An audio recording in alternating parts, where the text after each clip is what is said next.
샬롬 샬롬 샬롬 샬롬. 하나님 사랑합니다. 여러분 주 안에서 사랑합니다. 오늘 베드로후서 3장 마지막 장이죠. 그리스도의 은혜와 그를 아는 지식에서 자라가라. 18절에 우리는 그리스도를 아는 지식에서 매일매일 순간순간 자라가야 할 줄로 믿습니다.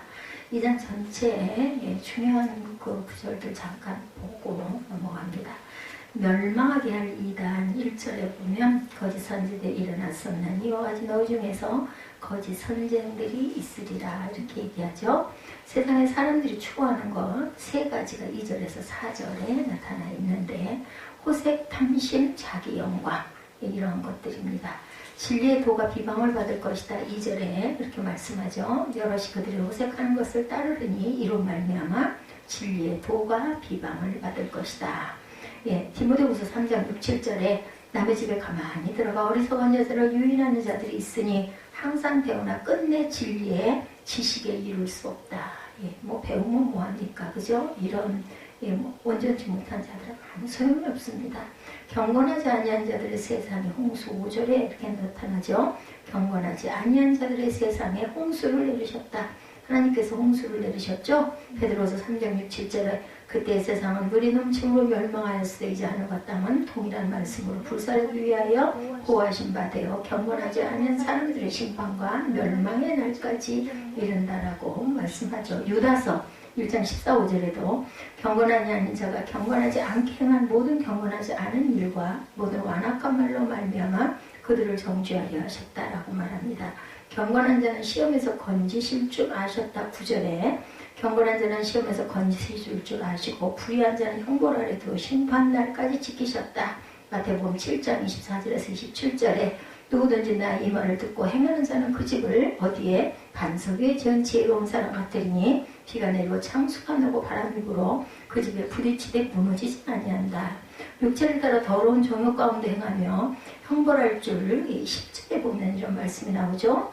행하며 주관하는 이런 멸시하는 자들에게는 형벌할 줄 아시느니라. 이들은 당돌하고 자긍하며 떨지 않고 영광이 있는 자들을 비방한다라고 얘기하죠. 로마서 28장 32절에 모든 불의, 추악, 탐욕, 악의가 가득한 자요 시기살인 이 같은 일을 행하는 자는 사형에 해당한다고 말씀합니다. 고린도전서 6장 9절에서 10절에도 불의한 자, 음행하는 자는 하나님의 나라를 유혹으로 받지 못하리라. 갈라디아서 5장 19절에서 21절에 음행과 이런 일을 하는 자들은 하나님 나라를 유혹으로 받지 못한다. 에베소서 5장 1절에서 6절이죠. 음행과 우상 숭배는 다 하나님의 나라에서 기업을 얻지 못하리니. 골로새서 3장 1절에서 6절에도 땅에 있는 지체를 죽이라. 이것들로 말미암아 하나님의 진노가 임한다. 의의 도에서 21절에 보면 의의 도를 알며 받은 거룩한 명령을 저버리는 것보다 알지 못하는 것이 도리어 그들에게 낫다라고 말씀하죠. 마태복음 21장 32절에 의의 도 세례 요한의 그 말씀이죠. 말라기 4장 6절에서 4절에서 6절에도 히브리서 5장 13절에도 의의 말씀이 나타나 있습니다. 신명기 6장 25절에 그는 명령하신 대로 이 모든 명령을 지켜라. 삼가 지키면 그것이고 우리의 의로움이다. 그래서 로마서 2장 13절에 보면 오직 율법을 행하는 자라야 의롭다 하심을 얻는다. 이렇게 중요한 구절들에서 설명하고 있습니다. 3장은 성도들에게 주의 재림으로 인한 이단들에 대해서 계속해서 조심하라고 진술하죠. 그러한 자들의 미혹에 넘어가지 말고 2장에도 그랬어요. 그죠? 믿음을 굳게 지켜 재림신앙을 소유할 것을 권면합니다. 미혹자들은 그리스도의 재림 때에 심판을 받아 멸망을 당할 것이며 거룩한 길로 행하여 믿음을 지킨 성도는 어떻게 해요? 새하늘과 새 땅을 바라보게 될 것이다 라는 약속을 주셨죠. 이단자들에 대한 경계가 계속 나오죠. 말씀을 기억하게 하려 함이라고 2절에 베드로 사도는 자신이 성도들에게 둘째 편지를 쓰는 목적을 언급합니다. 그들의 진실한 마음을 일깨워 생각하게 하여 거룩한 선지자의 예언한 말씀과 주께서 사도들로 말미암아 명하시는 것을 기억하려 합니다.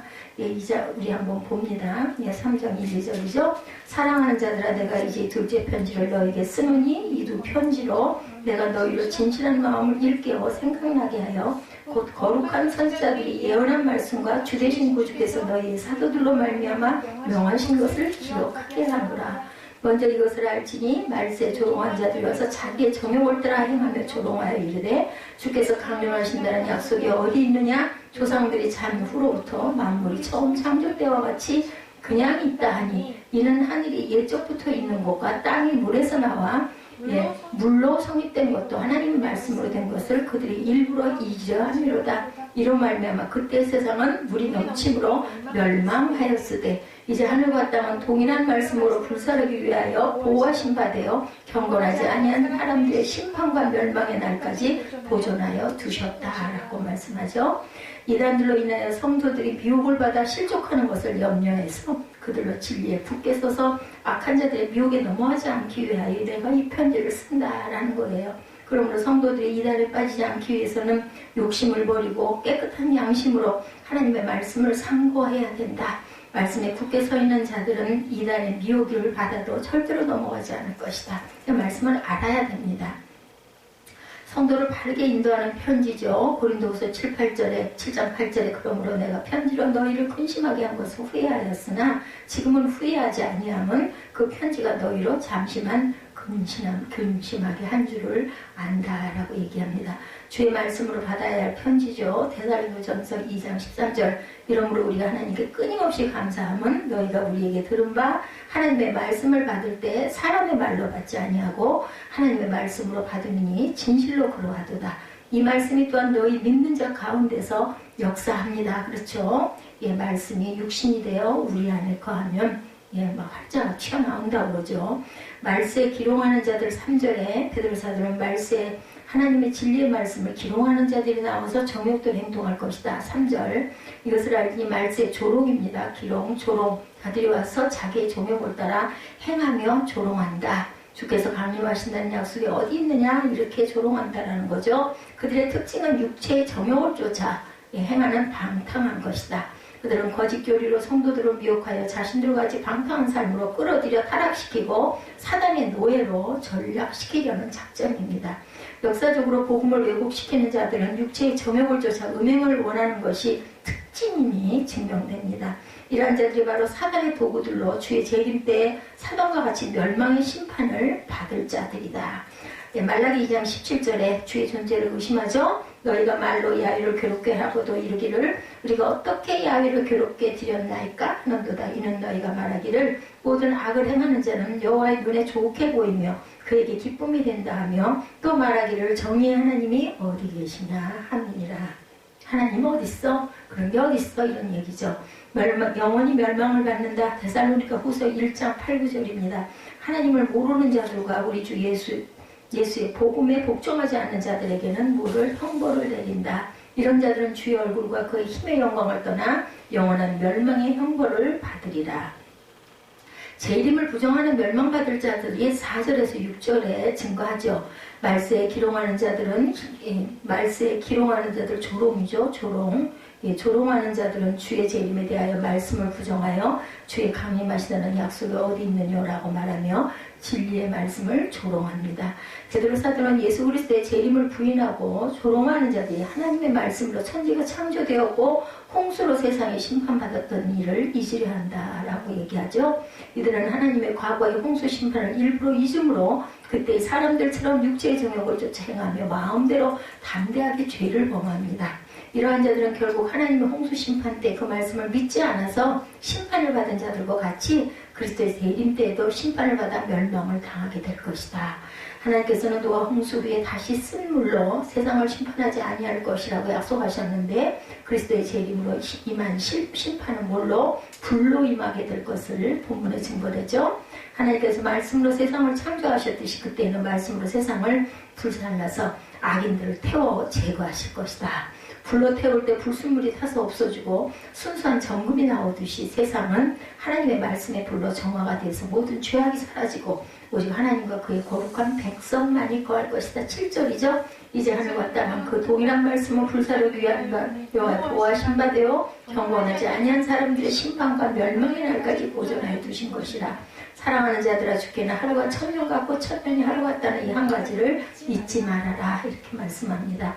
판결이 정해졌어요. 유다서 1장 4절에 이는 가만히 들어온 사람 몇이 있습니다. 그들은 옛적부터 이 판결을 받기로 미리 기록된 자니 경건하지 아니하여 우리 예수님의 은혜를 도리어 방탕한 것으로 바꾸고 홀로 하나이신 주제 곧 우리 주 예수 그리스도를 부인하는 자들.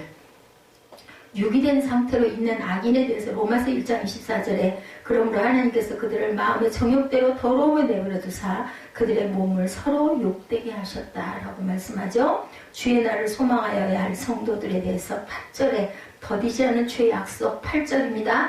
사랑하는 자들아 주께는 하루가 천년 같고 천년이 하루 같다는 이 한 가지 약속을 잊지 마라.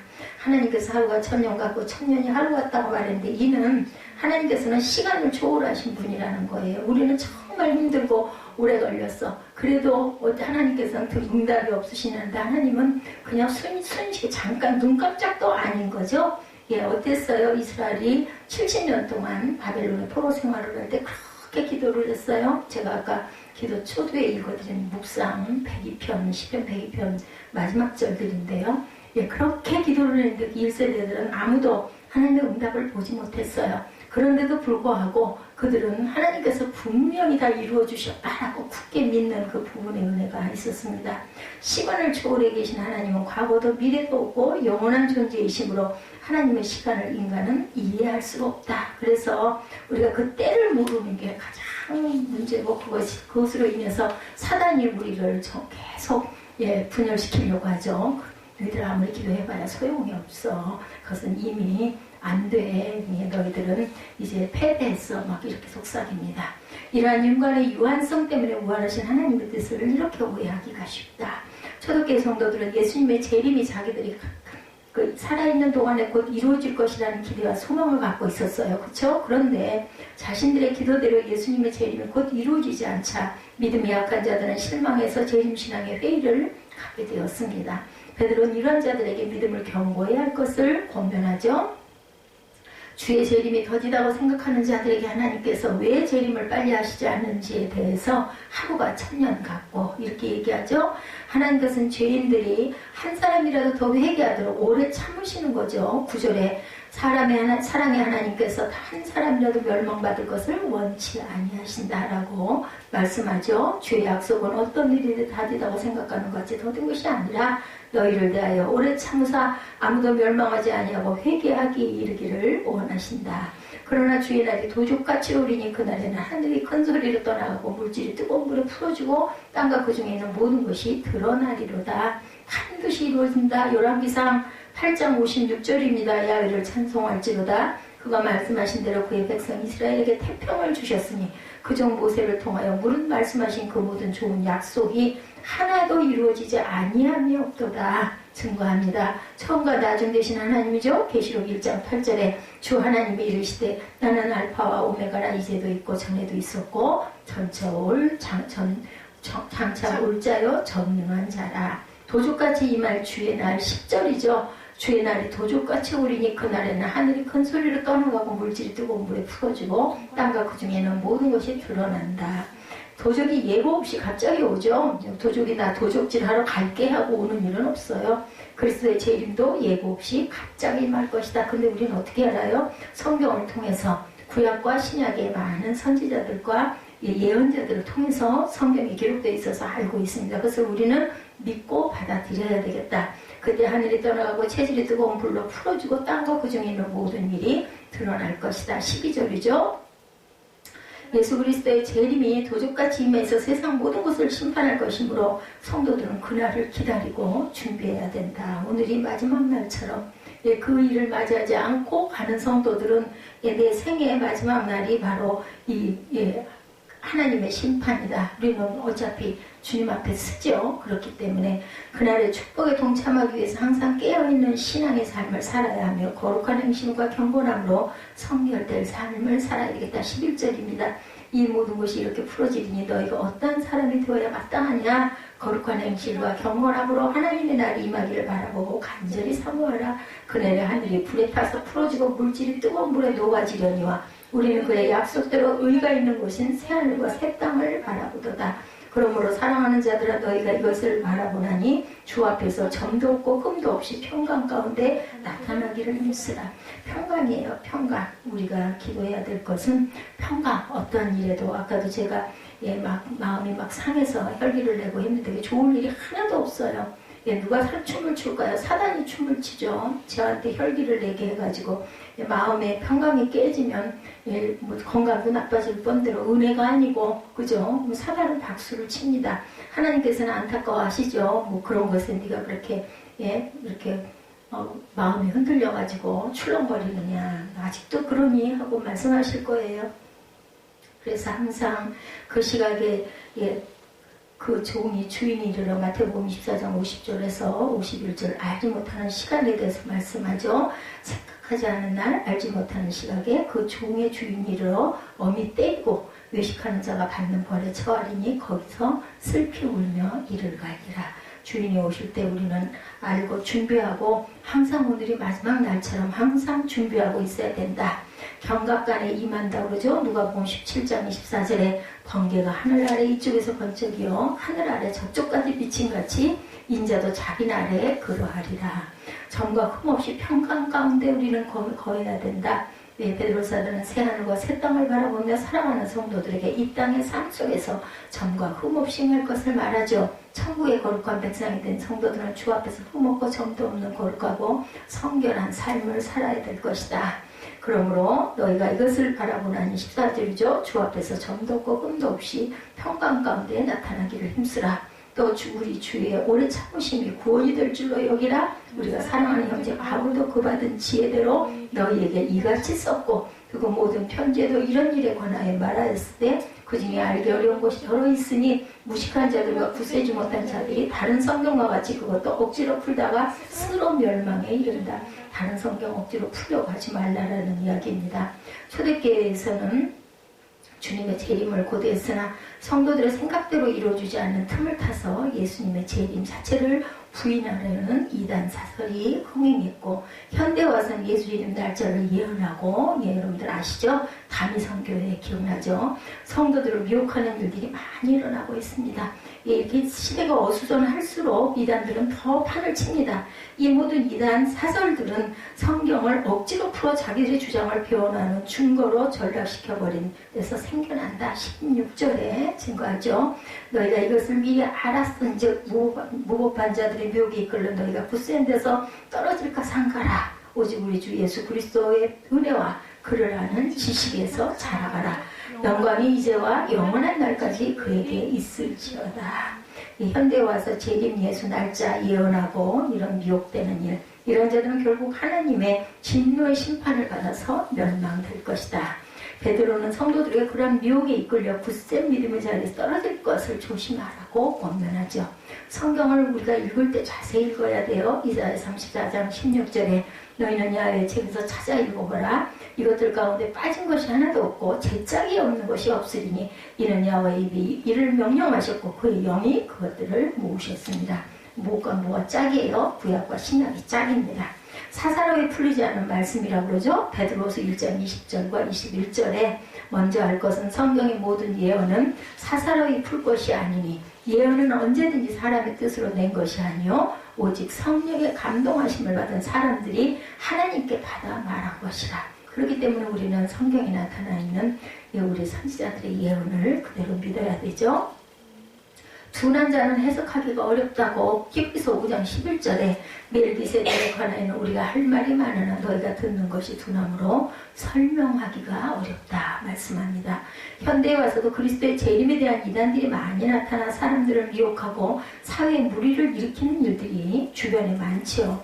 오죽하면 이제 뭐 하나님 아버지, 뭐 하나님 어머니 뭐 이런 얘기들, 내가 하나님 아버지다, 내가 재림 예수다 이런 얘기도 많죠. 이러한 이단 사설은 그리스도께서 재림하실 때까지 끊이지 않고 나타날 것이다. 오직 말씀에 근거한 신앙을 우리는 유지함으로 말세에 일어나는 이단들을 대적하고 살아야 한다. 말씀 외의 거는 성경에 기록된 말씀 외의 것은 절대로 우리가 쳐다보지도 말아야 됩니다.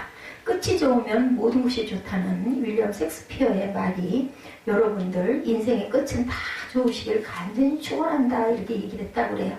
차이코프스키라는 이름은 우리 알죠? 백조의 호수를 작곡한 사람, 죽기 전에 이런 말을 했다고 합니다. 나는 과거를 싫어하고 현재를 좋아합니다. 그리고 미래를 소망합니다. 과거는 다 잊어버리고 현재와 미래의 소망을 두시고 우리가 살아가야 할 줄로 믿습니다. 오늘 본문의 베드로 시대에는 예수 그리스도의 재림이 다가오고 있다고 생각하며 그런 본문은 아니지만 8절에 주께서는 하루가 1000년 같고 1000년이 하루 같으니 한 가지를 잊지 마라. 그리고 중심이 14절에서 18절인데 8절에 이런 말씀을 하죠. 우리의 시간 관련과 다르지만 하루하루를 현재를 값지게 살라는 교훈이죠. 그래 미국의 유명한 소설가인 해밍웨이는 누구를 위하여 종을 울리나 이 책이 굉장히 유명했죠. 저 중학교 때, 초등학교 때 그랬던 것 같아요. 맨 마지막에 현재가 중요하다는 말로 이 영화의 끝이 납니다. 현재 하루가 중요하기에 저와 여러분은 값지게 하루하루를 기쁨으로 오늘은 정말 어떠한 그 오차가 없이 정말 평강의 하루로 살았으면 좋겠다 이런 마음을 먹고 아침이면 묵상을 합니다. 그런데 가다 보면 이런 톡톡 모난 돌에 부딪힐 때가 많아요. 오늘같이 어떤 한 초등학생이 여름방학을 맞이해서 방학 동안에 계획표를 짰어요. 저도 어렸을 때 계획표를 그거 학교에서 짜라고 그러니까 동그란 원 그려가지고 이렇게 그어가지고 아침에 몇 시에 일어나고 뭐를 하고 해놓죠. 그것대로 지키는 사람 거의 없죠. 그래서 저는 늘 시간표 짤 때 할 수 있는 걸 하라고 합니다. 아이들한테. 아침 7시에 일어나 밥 먹고 공부하고 또 점심 먹고 공부하고 저녁에 밥 먹고 공부하고 11시에 잠 이렇게 쓰죠. 저녁에 퇴근한 아버지가 이것을 너무나 놀라서 너 정말 이렇게 할 수 있니? 물어보니 아이가 아빠 뒷면도 보세요 하더랍니다. 그래서 아빠가 방학 동안 할 계획표 뒷면을 보니 뭐라고 그랬을까요? 이 시간 계획표는 본인의 사정에 따라 변경될 수 있습니다 라고 써 있더랍니다. 양심이 있는 거예요. 그죠? 이러면 웃자고 하는 이야기지만 하루하루가 정말 값지게 살아야 할 텐데 저도 그것만 생각하면 정말 답답하고 안타까워요. 그죠? 자녀들이 원하는 대로 잘 살아주지 않기 때문에 성경에 보면 누가 무두셀라가 969세를 살죠. 가장 오래 살았다고 그래요. 창세기 5장 27절에 나타나 있죠. 이 사람이 어떻게 살았는지에 대한 말씀은 없어요. 그러나 에녹은 창세기 5장 22절에서 4절에 보면 300년 동안 누구와 동행? 하나님과 동행했다. 에녹은 이렇게 동행했다. 무두셀라를 낳은 이후에 300년을 이렇게 동행했다고 나타나 있습니다. 365세를 살았어요. 하나님이 그를 데려가심으로 세상에 있지 아니하였더라. 이렇게 말씀합니다. 또한 우리 주 예수 그리스도도 불과 33년을 사셨지만 그분의 삶은 1000년을 뛰어넘는 영원한 삶이었죠. 그러게 우리가 어떻게 가치 있고 영원한 삶을 살 것인지 이것을 우리가 정말 깊이 묵상해야 될 것 같습니다. 어느 책에서 본 이야기지만 이런 이야기가 있어요. 의사가 병원에서 환자를 치료할 때 온 정성과 마음과 그 힘을 다해서 환자를 돕고 때론 골치 아프고 손을 떼고 싶거나 돕고 싶지 않은 환자들이 그런 데도 있다고 합니다. 그 중에 첫 번째 환자는 치료하는 의사보다 더 많이 아는 척하는 잔소리가 많은 환자가 정말 하기 싫다라는 생각을 한대요.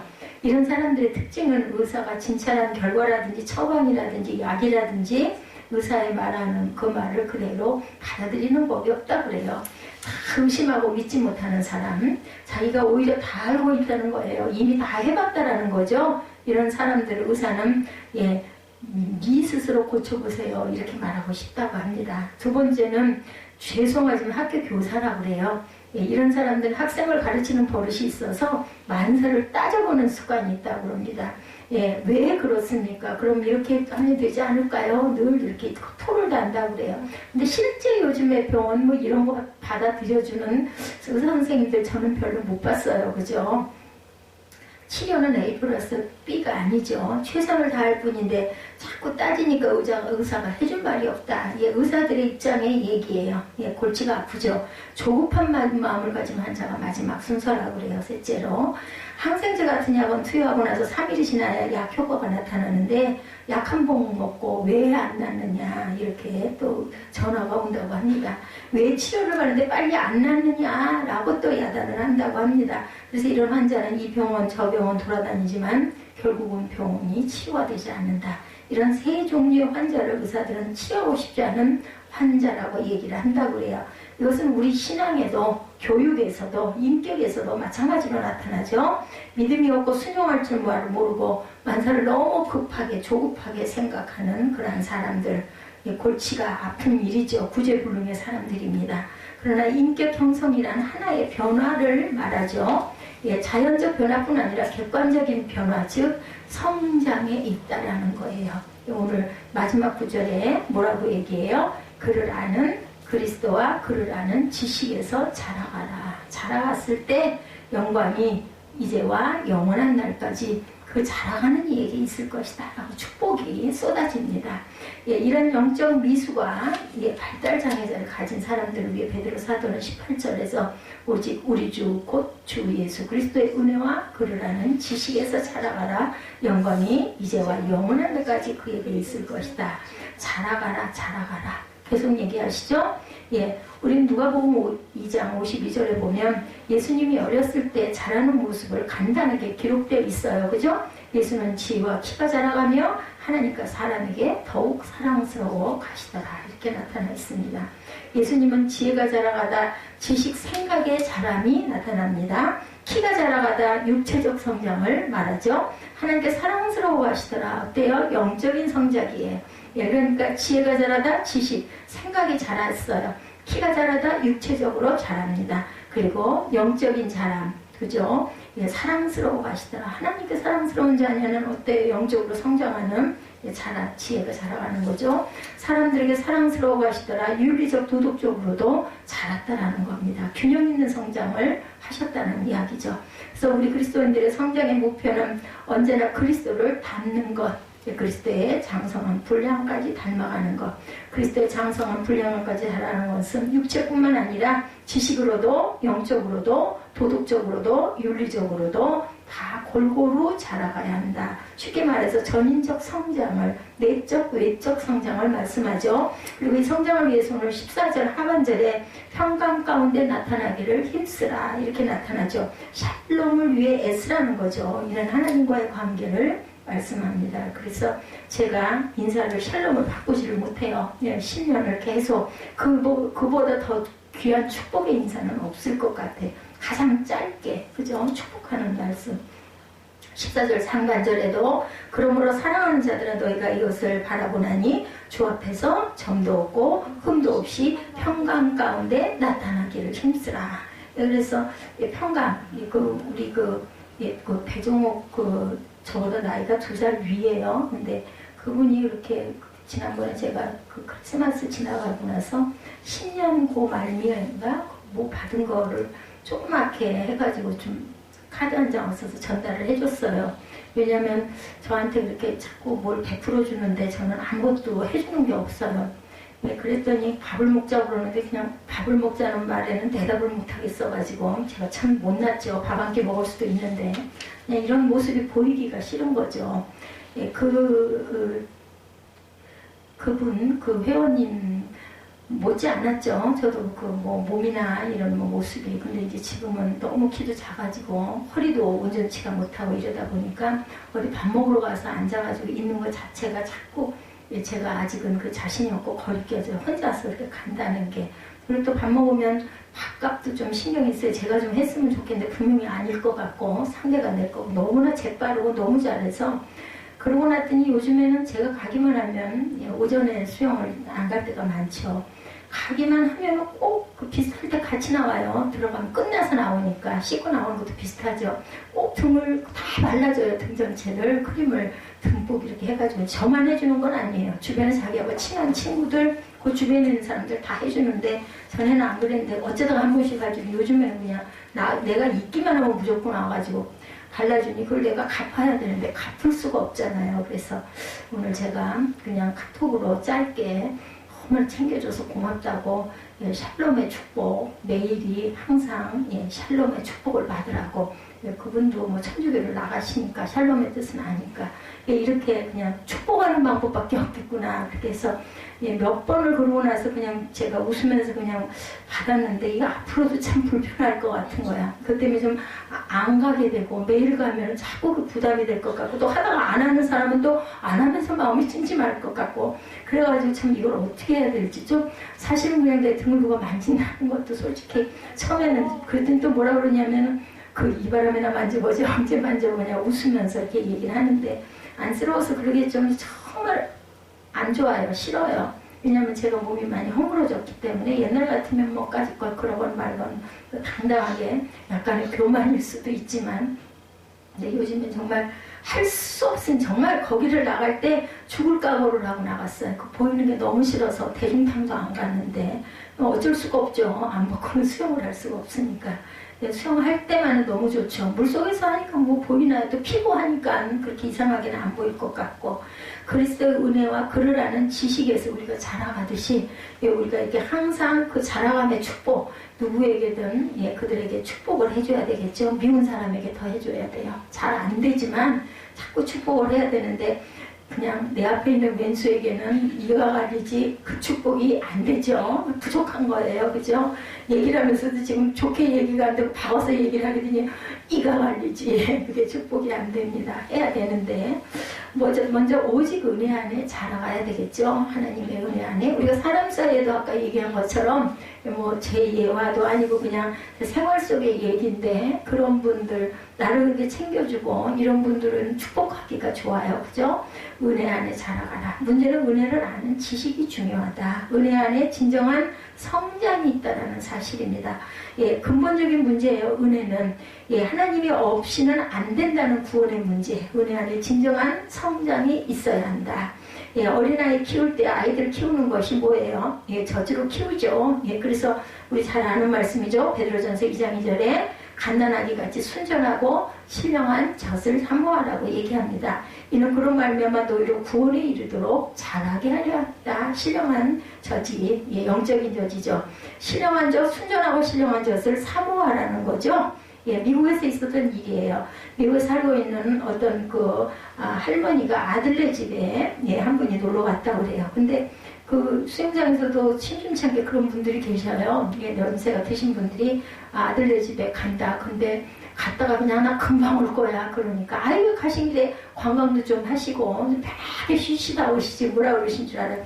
뭐야 감옥살이야? 길도 몰라 말도 안 돼. 예, 방송을 틀면 맨날 뭐 영어로 막 얘기하는 거 알아들을 수도 없어. 나는 너무너무 싫어. 나는 우리나라가 너무 좋아. 감옥살이는 안 할 거야. 그냥 애들 보러 가는 거고 나 보고 그냥 며칠만 있다가 얼른 올 거야. 이렇게 얘기를 해요. 맞아요. 예, 저도 그 전에 예, 해외에 나갔더니 제일 답답한 게 그거더라고. 길을 물어볼 때도 그렇고 뭐 대화를 할 수가 없으니까. 한국 할머니가 놀러 갔어요. 그날 저녁에 왜 그렇게 켄터키 프라이드 치킨을 맛있게 시켜서 가족이 먹었는데 혼자 그 다음날 다들 출근하고 혼자 앉아있는데 할머니가 그게 너무나 먹고 싶었대요. 그날 어저께 먹은 게 다음날에 이 맛이 잊혀지지 않아서 사 먹으려고 치킨 가게를 갔어요. 대단해요. 그죠? 어떻게 알고 나 같으면 못 찾아갈 것 같은데 영어는 제대로 안 되고 말을 하긴 해야 되겠고 어떻게 했을까요? 날개가 먹고 싶어서 손가락으로 가르치면서 막 이걸 했대요. 그랬더니 닭 날개가 탁 나오더래죠. 통했다. 이제 다리가 먹고 싶어서 다리를 또 탁탁 치니까 다리를 또 갖다 주더랍니다. 이제는 닭 가슴살이 먹고 싶어서 가슴을 쳤더니 뭐가 나왔을까요? 밀크, 우유가 나왔더라는 거예요. 닭 앞가슴이 나온 게 아니라 우유, 여기를 치니까 우유를 갖다 주더라는 거죠. 자, 이 할머니에게도 우유가 필요해요. 그죠? 예, 우리 모두가 순전하고 신령한 젖을 사모해야 된다. 우스개 얘기이긴 하지만, 예, 앞가슴살이 먹고 싶은데, 그 뭐라고 얘기를 할까? 앞가슴살은 얘기를 할 수가 없어. 날개, 다리 치니까, 이거 가리키니까, 이 날개를 필요로 하시는구나. 또 한국 할머니인 건 아니까. 근데 여기를 치니까 밀크가 나올 수밖에 없던 거죠. 우리가 이렇게 지식에서 자라가야 돼요. 그리스도를 아는 지식. 월링턴이라는 영국의 제독이 계셨는데 이 제독에게 골치 아픈 일이 하나 생겼어요. 병사 하나가 상습적으로 자꾸 탈영을 합니다. 군대에서 탈영하면 당시 사형죄에 해당이 돼요. 그죠? 그래서 이 병사를 잡아서 감옥에도 넣어보고 붙잡아 교육도 시켜보고 별짓을 다 했는데 계속해서 탈영을 해요. 그래서 영국 해군의 기강이 무너짐을 방지하기 위해서 군법대로 사형 선고를 내렸대요. 무섭죠. 예, 월링턴 제독은 병사에게 말합니다. 나는 너를 정말 가르쳐주고 싶었고 너를 변화시키고 싶었다. 제대로 된 사람을 만들고 싶었다. 그래서 너에게 채찍을 들기도 하고 체벌을 가하기도 하고 강제 노동을 시키기도 하고 이렇게 저렇게 가르치려고 가진 애를 썼는데 너 안 되는구나. 이제는 어쩔 수가 없다. 이게 법대로 너는 사형이다 라고 얘기를 했대요. 그때 옆에 있는 부하가 이렇게 말을 하더랍니다. 제독님은 저 병사를 위해서 할 수 있는 일을 다 했다고 하시지만 한 가지 안 해보신 게 있습니다. 그게 뭔가 했더니 그것은 용서입니다 라고 얘기를 하더라고 합니다. 월링턴 제독이 곰곰이 생각하면서 맞다라고 대답을 했다고 그래요. 그리고 병사를 무죄석방으로 용서를 해줬대요. 결과는 그때부터 정말 변해서 좋은 병사가 저는 이 예화를 보면서 어떤 생각이 들었냐면 뜨거라 하지 않았겠나. 오늘 진짜 죽을 뻔했네. 그러니까 정신이 번쩍 나지 않았겠어요. 그러니까 그때부터는 정말 이제는 끝이야. 마지막 용서까지 해줬는데도 또 안 지키면 이제 나는 진짜 죽을 거니까 죽음 앞에서는 어쩔 수가 없지. 그래서 뜨거웠구나. 그러면 나도 이렇게 좀 한번 해봐야 되겠다는 생각이 들더라고요. 사람을 은혜 안에서 좋은 사람이 될 수 있다. 그리스도를 아는 지식에 있을 때 사랑을 느끼죠. 건강한 사람이 됩니다. 창의력도 생기고 지혜도 생깁니다. 이 은혜와 지식에서 자라가라고 오늘 본문에 이렇게 말씀을 합니다.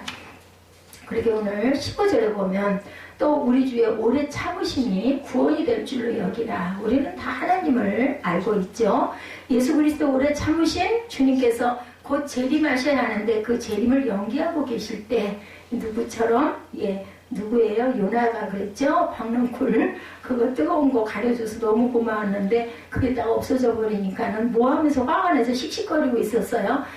그 백성들 내가 니느웨를 다 멸할 거다 했는데 아니 그들이 막 회개하고 죄를 뒤집어 쓰고 앉아가지고 온 백성과 모든 왕과 막 다 회개하고 통곡을 하니까 하나님 마음을 뜻을 돌이키셨다고 요나서에 나타나자.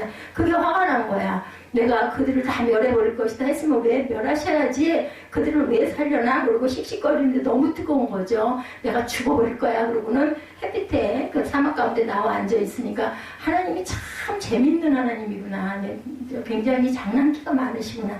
살짝 머리 위에다가 그 박넝쿨이 가려지니 얼마나 시원했겠어요. 그 뜨거운 때앞볕에. 너무 좋았는데 한낮에 지나니까 딱 그게 살락하니 그냥 말라뱉어지니까 이제 다시 뜨거운 게 내려오니까 내가 뭐라고 막 부르짖어요. 내가 차라리 죽는 게 낫겠습니다 하고 고함을 지르고 화가 났어. 하나님 진짜 너무하셔. 그 박넝쿨 그냥 좀 내비두시지 왜 그걸 다 태워가지고 다 말라뱉어지게 하느냐. 왜 화가 났니? 네가 심었니? 네가 길렀니? 하고 얘기하시는 거죠. 그래서 참 우리네 모습과 너무나 똑같다. 우리도 그러죠. 하나님께서 다 주시고 하나님께서 길러주셨는데 우리가 뭐가 좀 안 되고 그러면은 하나님은 내가 이렇게 기도하고 이렇게 구하고 이렇게 헌신해도 하나님이 안 들어주시려고 뭐해요? 막 화내죠. 막 씩씩거려 그냥. 아유 하나님이 어딨어. 이런 소리들을 많이 합니다. 이렇게 우리가 답답해하는 거. 근데 오늘 10절에 보니까 그런 얘기하죠. 하루가 천년 같고 하나님께는 주님의 오래 참으심 이것이 나의 구원이 되고 저와 여러분의 구원이 된다. 왜? 그들이 악한 자라도 뜻을 돌이켜서 돌아오기를 기다리시는 은혜. 그래서 우리가 감사할 수 있고 만약에 그들을 다 멸하는 것이 멸한다면 우리 또한 살아남을 자가 아무도 없다라는 거죠. 오래 참으신 그것을 우리는 은혜로 받아들여요. 그러니까 항상 보면 내 위주로 생각하는 거예요. 쟤 죽였으면 좋겠는데 저거 안 죽이고 그냥 살려놓으셔. 그렇다면 나는 어떻게 했는가인 거죠. 다른 시간에 다른 면으로 하나님 보시기에 너도 죽어야 돼. 그러면 살아남을 자는 세상에 아무도 없다라는 겁니다. 한 기자가 와서 오랫동안 많은 작품을 내놓았던 사진작가가 계셨어요. 기자가 와서 묻습니다. 당신은 지난 72년 동안 사진작가로 크게 활약했는데 그 많은 작품 가운데 제일 마음에 드는 작품은 뭡니까? 하고 물어봤대요. 사진작가는 서슴치 않고 내일 아침에 찍을 사진입니다 라고 대답을 하더랍니다. 우리의 생각은 늘 미래에 이렇게 있어요. 그죠? 현재에서 뭉개 앉아있지 절대. 그래서 우리가 소망을 갖는다 그러죠? 소망은 내가 이룬 게 아니라 앞으로 이룰 것에 대한 그러한 꿈이죠. 고린도전서 13장 11절에 내가 어렸을 때는 말하는 것이 어린아이와 같고 깨닫는 것이 어린아이와 같고 생각하는 것이 어린아이와 같다가 이제는 장성한 사람이 되어서 어린아이를 버렸다. 이렇게 고백을 하죠. 사도 바울이 좀 더 어른스럽고 성숙한 그리스도인으로 자라가라는 것, 은혜와 지식에서 자라가라는 그런 말씀을 하고 있는 겁니다. 카네기가 세상을 떠날 때 사람들은 그 묘 위에 이런 문구를 새겼다고 그래요. 여기 자기보다 훌륭한 사람을 잘 활용하여서 크게 성장한 사람이, 성공한 사람이 잠들어 있다. 멋진 이야기죠? 그 한 사람이 똑똑하다는 것, 잘났다는 것이 아니라 사랑이 있고 덕이 있기에 자기보다 더 훌륭한 사람들을 잘 활용해서 성공한 사람이 여기에 잠들어 있다. 훌륭한 이야기입니다. 영적 성장은 나를 구원하신 그리스도를 알아가며 그리스도를 닮아가는 것. 그럼 예수 그리스도를 아는 유일한 길은 예수 그리스도를 아는 유일한 길은 오직 어디? 성경, 말씀이죠. 이것이 바로 신령한 처지다. 성숙의 출발점은 내가 아이라는 출발점에서 시작을 합니다. 그리고 자라가는 거죠. 젖 먹는 아기에서부터 우리는 걸음마하는 아기로, 그리고 나서는 청년으로 자라갑니다. 그리스도의 은혜 안에서 신령한 젖을 사모하고 자라가시는 저와 여러분들이 되시기를 주님의 이름으로 축복합니다.